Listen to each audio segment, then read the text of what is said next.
دویم نمبر خطرناک شیطان داغه نوم خنزب دی. د خنزب تعلق د مونځ سره دی. مونځ کې درته شکوک او شبهات پیدا کوي. که فکر مو کړی مونږ او تاسو چې مونځ ته ودرېږو داسې فکرونه مو ذهن ته راځي چې کله سلام وکړو مونځ نه فارغ شو او بیا د دې فکرونو سوچ وکئ نو ځان درته لیونی ښکاري چې هلکه ما دې مونځ کې کم فکر کړو. دا د شیطان کار دی. د انسانانو نه مو پورته کوي لیونو کې مداخله. رسول الله مبارک صلی الله علیه وسلم فرمایي که مونځ کې د توجه نه برابرېده شیطان نه پرېښودلې هم دې مونځ کې چپ طرف ته 3 کرته لاړې توکه او اعوذ بالله ووایه. اعوذ بالله ووایه 3 کرته لاړې توکه. اعوذ بالله کې دا کار دی چې شیطان پوه شي چې ده خو الله ته غاږ وکړ بس بیا تختی. حسن جان شیخ صاحب دی الله وبخي زموږ استاد وی چې زه دغه نه راتلمه سعودي نه سفر باندې تللی ومه نو په تیاره کې په سیټ کې را سره یو هندو ناست ما ته وی مولوي صاحب ما ویاو یو پوښتنه کوم.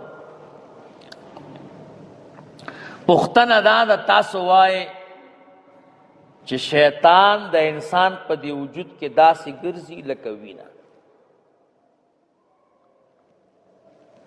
بیا وایئ چې څوک اخري صورتونه ووایي قل اعوذ برب الفلق قل اعوذ برب الناس شیطان ورسره تختی. نو دا 2 صورتونه لخته ده دا ټوپک دی دا تیګه ده په دې څنګه تختی. ما ورته وی شیطان غل دی. مسلمان په زړه کې یو قیمتي شی پروت دی ایمان. دی د مسلمان نه دا ایمان تختی. غل کې یو قانون دی چې کله ته په لار روانې او غل درته راووته او تا غاږ وکړه یو سړي ته وفلانیه غل در نه تختی نه تر څو چې 4 تصوره نه یې کړي. یو تصور دا وکړي چې دې سړي ته غاږ وکړه داسې سړي ته یې غاږ کړی دی چې د ده خبره مني تعلق یې ورسره ښه دی. که غل پوه شي چې د سړي ته غاږ کړی دی چې د ده نه مني بیا نه تختی. تختی اله چې دی وایي داسې سړي ته یې غاږ وکړه چې خبرې مني. دویم نمبر تصور کوي وی چاته چې غاږ وکړه دی په ما زورورم دی. اوس که غل ووایي چې ایوان ته یې غاږ کړی د 5-6 کالو ایوان ته یې غاږ کړی صحیح ده د ده خبره مني نو خو په غل خو مضبوط نه دی بیا نه تختی.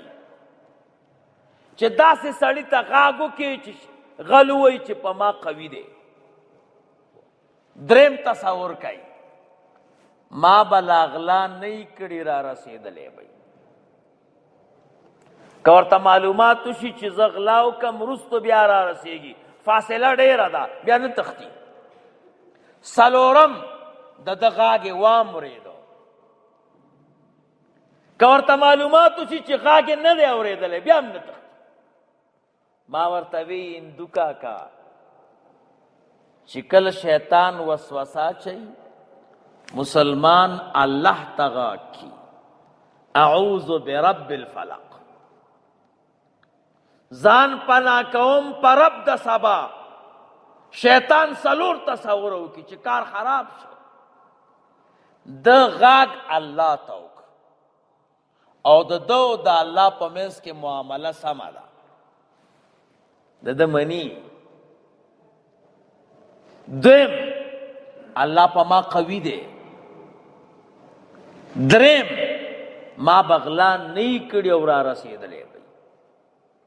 څلورم غاږ یې واورېد. دا څلور تصوره چې وکړي نو د دنیا غلم تختی او دیم تختی. ما ورته وی صورتونو کې کمال نشته، د شیطان تصور کې کمال دی. چې تصور کې نو تختی نو چې سړی په مونځ کې شیطان غلط کی، رسول الله مبارک فرمایي اعوذ بالله به ووایي، به شیطان پوښي چې ده خو الله ته غاږ وکړه او راپسې راځي کیدای شي قیامت ته مې مخکې خراب کړي. دې وخت کې بیا شیطان وتښتي او ته فارغ شي. دې وجې نه علما وایي سړی چې ویده شي کله مو بیکاره خوب ولیده په خوب کې چې راویښ شو، درې کاره به کوي. یو کار دا دی چې هغه طرف به بدل کړي، په کم طرف چې ویدی هغه طرف بدل کا. دویم کار بداو کې چپ طرف ته به لاړې توکي. دریم کار بداو کې درې کرته به اعوذ بالله ووایي. د دې خوب چې کم تعبیر دی هغه هم ورسره ختمیږي. دا زمونږ خلک دا تعبیر چې دی رسول الله مبارک فرمایي علی رجل طائر، تعبیر دا د مارغه خوب پورې نښتی دی. چا چې اول تعبیر وکړو خوب هغې پسې ځي. دا خوب لیدونکی خو ساده دی، په ټولو کې د ټولو نه قوي تعبیر د چا دی؟ د خوب لیدونکی دی. دی خو پوهېږي نه دی تعبیر وکړي، سبا ته ورسره عقصې کار کېږي. نو چې خوب دی خراب ولیده دا د شیطان حرکت دی. طرف بدل کا، لاړې تو کا، اعوذ بالله ووایه. د خوب تعبیر مه کوه، ووایه دا د شیطان وسوسه وه، ختمه. لکه ښه تعبیر دا دی چې خوب لیدونکی وویني.